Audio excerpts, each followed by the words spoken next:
Good morning, neighbors. A moment of your time. Do you like your religion? That's swell. I can respect that. I'm pretty keen on mine as well. I would like to set aside any differences we might have and talk about it. There's a call to action at the end, so please stick around. There's this really old saying from Arabaja Saga. Often it is, that what happens to most others will happen to you. Please remember that as we get into this. You and I both have a freedom of religion, no matter what they are.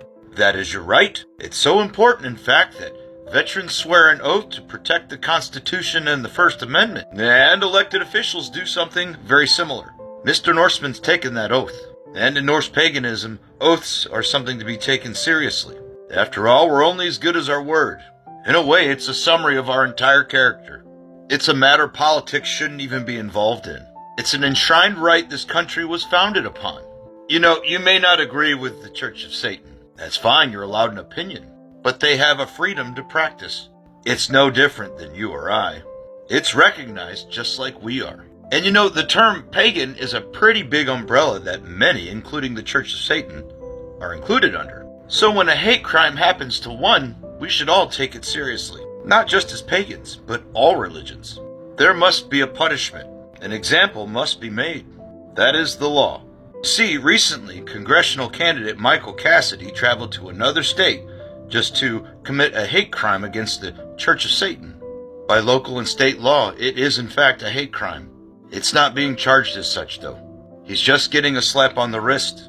So a group of us have put together a petition on change.org, which you can find in my tree. So let me remind you that which will happen to most others will happen to you if we don't do something about it.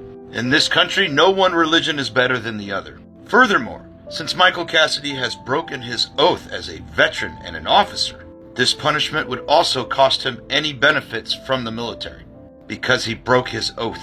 This is a very serious matter for your consideration. I don't think this man should be anywhere near elected office. I don't think any oath breaker should be. Hate crimes should be taken seriously. If we do not set this standard, we're setting a very dangerous precedent for many others. So please consider putting your signature on this petition. Hate crimes are a very serious matter, something we should never allow to be redefined or lessened despite the prevalence of any one religion. If a standard is set, the standard is kept. We can never allow the First Amendment to be weakened. End of story. And if you'd like to help us uphold this standard, please get the word out. Life, liberty, and the pursuit of happiness. I don't think the Church of Satan's very happy right now. We can't turn a blind eye to this schoolyard bully, because next that bully's going to come for our lunch money too. Do what's right. Give it a sign. Protect your neighbors in other neighborhoods, even if you don't agree with them or not. Mr. Norseman's oath-bound to do something about it. So for your consideration, neighbors. Until next time. Acha-cha-cha.